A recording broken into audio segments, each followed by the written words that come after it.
9 August आदिवासी दिन म्हणून साजरा केला जातो. प्रत्येक खेड्यापाड्यात शहरात सुद्धा तो कार्यक्रम आयोजित केला जातो. परंतु साहेब, आपण मला ज्या वेळेला इथं विधानसभेचं उपाध्यक्ष केलं त्यावेळेला माझ्या मनात एक पाल सुचली का बाबा सगळ्या शहरांमध्ये, पुण्यात सुद्धा चांगला कार्यक्रम होतो, मुंबईमध्येच का होऊ नये.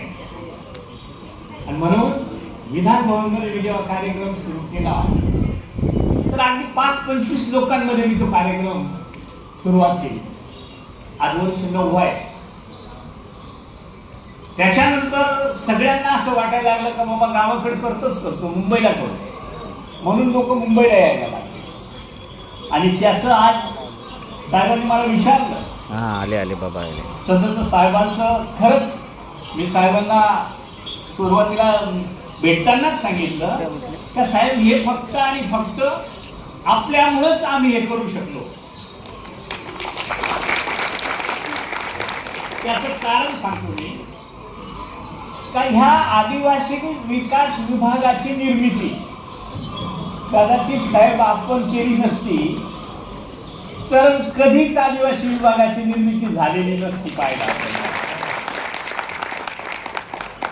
त्याच्याच माध्यमातून शैक्षणिक बाबी असतील, कारण आश्रमशाळा त्याच्यापूर्वी नव्हत्या. 82-83 मला वाटतं आश्रमशाळा सुरू झाल्या. आणि आश्रमशाळेमध्ये आम्ही शिकलो.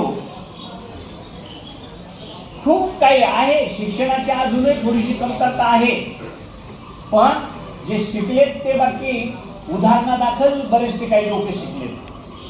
आधी डॉक्टर झालेत, कॅपो झालेत. माझं स्वतःचं जावई कॅपो आहे.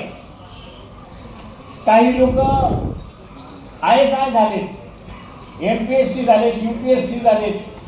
खूप चांगल्या पद्धतीनं तो एक हक्क मिळाला म्हणून आम्हाला सगळ्यांना ते करता आलं.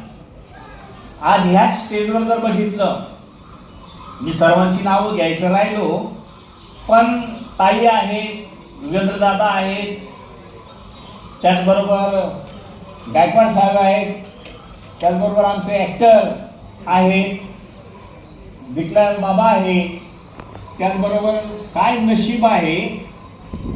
देव आपण मागतो, माणूस मागतो 1 डोळा आणि देव देतो 2 डोळे. 1 नगराध्यक्ष मिळायचे मुश्किल, आज 2 नगराध्यक्ष,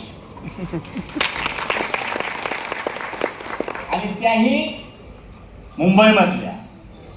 आणि ते मुंबईचं सांगताना मला थोडंसं बरं नाही वाटत, कारण एक सुरगाण्याच्या आहेत, सुरगाण्याच्या थविल.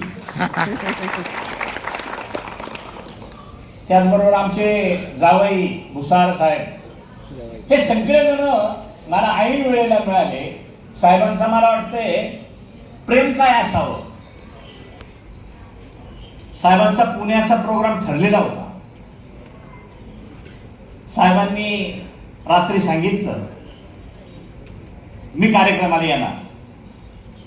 सगळं सोडून आणि साहेब ह्या कार्यक्रमाला आले, कारण ती नाळ अगदी पिचड साहेबांच्या रूपानं.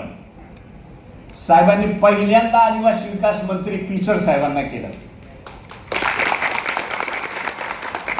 त्याच्या पिचड साहेबांना आज आपण महाराष्ट्राच्या कानाकोपऱ्यात दैवत म्हणून समजतो, पण शेवटपर्यंत त्यांनी अगदी आपल्यातून जाईपर्यंत आदरणीय साहेबांना राजकीय उलाढाली उलटापालट्या काही झाल्या असतील, पण साहेबांना दैवत म्हणूनच त्या ठिकाणी समजलं. तशाच पद्धतीनं आपण देखील साहेबांना आपलं आदिवासीचं दैवत म्हणून. साहेब, आज खूप लोकांची इच्छा होती, पण आम्ही कार्यक्रम 3 दिवस ठेवला. 3 दिवसाचं कारणच हे का पूर्वी मी एकच दिवस कार्यक्रम ठेवायचो, दिवसभरात बऱ्याच्यांना जमत नव्हतं यायला एका दिवसात, म्हणून आता 3 दिवस. चला, कोणाला जेव्हा जमत तेव्हा या. आणि म्हणून कालचा, आजचा आणि उद्याचा 3 दिवस आहे. काही आदिवासीची संस्कृती मला ताई विचारत होत्या. रानडे साहेबांनी मला वाटतंय ते भोपळे आणले होते एकत्र करून. ताई, ते भोपळे म्हणजे आज आम्ही थोडेसे डेव्हलप झालो म्हणून हे घुंगर होते. पूर्वी आमचं करमणुकीचं साधन त्या भोपळ्यावर भोपळा आपटला तर त्याचा जो स्वर निघतो, त्याचा जो नाद होतो, त्या नादावर आम्ही नाचतो. त्याच्यासाठी ते भोपळे कमराला बांधले होते. कोणाला वाटले कशासाठी बांधले. आमचं एक वाद्य त्यांनी दाखवलं नाही. बांबूची काडी असते, तिला अशा खटक्या खटक्या असतात आणि त्याला फक्त असं वाजवायचं, खर खर खर खर खर खर. त्या स्वरात स्वर मिसळून तरी आमचा पाय चालतो. आता आमचा चालतो म्हणजे भुसारा साहेबांचाही चालत होता, पण त्यांनी नाही की किल्ल्यावर धरलं. माझा बाकी काही झालं तर मला असं आवडलंच जात नाही, कुठेही काही वाजू द्या. पूर्वीपासून ती मला सवय आहे. खूप काही सांगता येईल, परंतु साहेब खरंच आपण दैवत आहात आमच्या आदिवासी. आज भामरागडला एक आपला आदिवासी समाजाचाच एक मुलगा आहे, सुरेश फुगाटी म्हणून. तो दिसत त्या दगडावर कार्विंग करतो. आज त्याच्या वस्तू बाहेर विक्रीसाठी, प्रदर्शनासाठी ठेवण्यात आल्या.